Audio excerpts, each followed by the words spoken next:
If you're new here, this is Morgan with an E, and I'm Morgan. If you're coming back, thank you so much for returning to my channel. Today we're going to talk about being a Black woman with natural hair in medical school and discuss some of the professionalism and presentability politics of hair, and especially when it comes to natural hair and color. Now let's just pretend that I'm making a TikTok and I'm going to show you guys how I picked out my outfit. I decided to wear this jean jacket today because it started off pretty cold this morning. Paired it with some black jeans and then decided to wear a tank top underneath just in case I went outside later on. The high today was around 65 degrees, so that made a lot of sense to me. And I literally put this outfit on just to clean the house. Sometimes you gotta just do something extra just to make yourself feel productive. Now let's get to the point of this video. For those of you who do have natural hair, I hope that this can help you decide whether or not to leap into a bright new color. And for those of you who do not have natural hair, I hope that you learn something new. Okay. Hey guys. Today's video is going to be a little bit more lax. I want to do my nails. I just bought one of these cute little Ahura nail things that have been terrorizing me on Instagram, and I'm gonna open it up. Okay, we're back. I'm gonna open it up and do my nails and talk about black hair, boop, boop, and medical school slash just like medicine. I think that professionalism is this word that gets thrown around a lot in medicine and other fields, and we as Black women have all heard the, horror stories about wearing your afro and people nitpicking at your hair or saying that you look unprofessional when it's just your hair. And so I wanted to try and to just talk about that and talk about my own journey with hair color and natural hair. I've been natural since I started undergrad at the Howard University, shout out. I do sometimes wonder if I would have gone natural had I gone to a predominantly white school for undergrad, or maybe it would have just taken me longer, but I'm so much better for it. My hair is so much more healthy, and it's really fun to try out new styles, and it's so much more versatile than having a perm. And yeah, so that's number one. I do recognize that I have a hair type that is a little bit more acceptable. I have like kind of 3C, 4A hair, so okay. I have like 3C, 4A hair, so I think that it is a little bit easier for me to for people to accept my hair as cute or professional than other hair, and it's easier for me to get it into styles. I kind of did a quick time lapse of me putting my hair up this morning, and it took like 5 minutes or less, and I have my edges are laid down, which is something that people think is professional. I don't always wear my hair like this. When I go to the hospital, sometimes it's a lot more frizzy, a lot more all over the place, and honestly I started doing that after working with residents. I think one thing that I want to emphasize here is that as a Black woman, we are taught that we need to be put together and we need to look a certain way in order to be presentable outside of the house. And white women don't do that, especially not white women who are working. So yes, there are some that will get up early, put on makeup, and curl their hair every single morning, but a lot of the residents I worked with woke up, took a shower, washed their hair, and then put it up in a messy bun. It's still wet, and they're walking around the hospital with wet hair kind of just all over their head, and that's not looked at as unprofessional. I'm struggling so much to open this. I don't even think I want to do this color right now. I think I'm gonna do, let's see, I bought 3 different ones. I think we'll go for a little bit more crazy and do these, maybe. Yeah.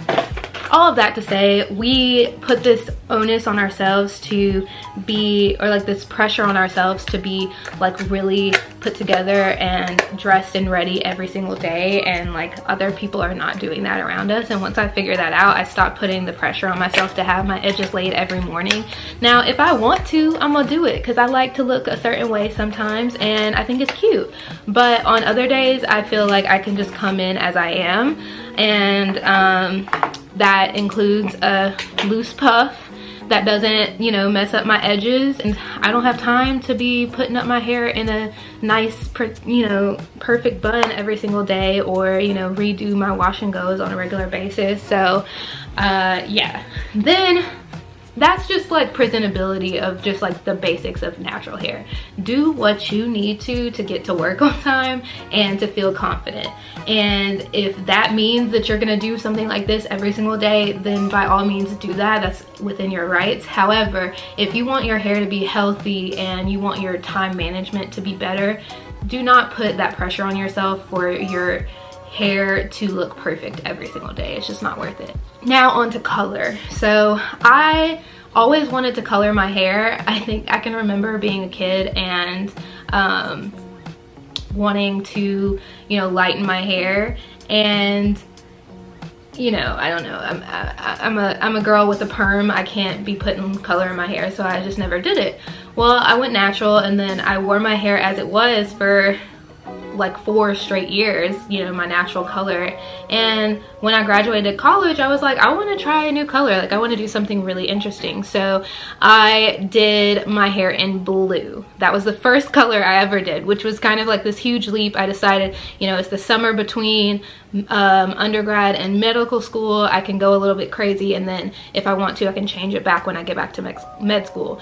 And I really enjoyed it. I had a lot of fun. And then when I started medical school, I actually asked one of my preceptors, the main preceptor that was grading me for my clinical skills, if he minded if I saw patients with my hair still like a bright color. And he said, I mean, as long as it's not stopping you from doing your work, I'm fine with it. Which was really interesting coming from like a very older established white man. Like he was pretty like, you know, seemed like a very old-fashioned person, but I was like, thanks, that's great. And so like you'll come into contact with people in medicine who are just like, I don't care what you look like, tattoos, colored hair, whatever, it does not matter. The blue became a little bit much to keep up, so after about 6 months I stopped dyeing my hair blue, and I got it professionally done again and just went blonde. And I got like balayage and went blonde, and that was fun as well. Easier to maintain. Okay, so my camera died. Where was I? Yeah, so I went blonde. I got it like professionally done, balayage, whatever. Here's some pictures of that. And then I got a little tired of that recently in 2020 and decided to go red. And I don't think this one is nearly as unprofessional or like, you know, traditionally unprofessional as the blue, of course, but it definitely was a little bit of a like leap of faith, especially going into interview season, because the pictures that I took for my ERAS photo were with my hair blonde. And I just, you know, you hear things about students changing up their color or their hairstyle when they're going into interview season, which really sucks because as a black woman, I wanted to put braids in so that I wouldn't have to worry about my hair in the mornings. You know how early you have to get up for some of your interviews? And if I was traveling, you know, this is COVID times, we did all of our interviews virtually. If I had been traveling, honestly, I might have just had to put it in braids. Like, I don't have time to maintain my hair, fly regularly, and like be living in hotels and carry all of my hair stuff with me. Like, it's just a lot of work. I'm not really here for it. So, yeah, we need to get past that. If there are any attendings, I doubt there are program directors watching my channel, but if there are, please recognize that black women change their hair a lot, and you need to just focus on our faces. If you can look at this, that's all you need. You don't need to see the same hair in the ERAS photo as you see on interview day. It's just unnecessary, and we all need to start to learn that people's faces are very distinct, and it's pretty easy to figure out if this is the same person or not. So that's really my only talking point for today's video, and I'm gonna go ahead and do this whole nail thing and see how that goes. Here is the result of the gel nail kit. I'm honestly very surprised. The rest of this video is just a compilation of what I did before recording this video. I tried to dip my toes into learning how to vlog, so you can go ahead and just watch some relaxing video of me vacuuming my living room and eating breakfast and cleaning off a new mirror, all of that type of stuff. If you made it to this point, I am so glad that you listened to my opinions on natural hair and colorful hair in the medical field, and I hope you learned something. Comment below if you have any questions or concerns.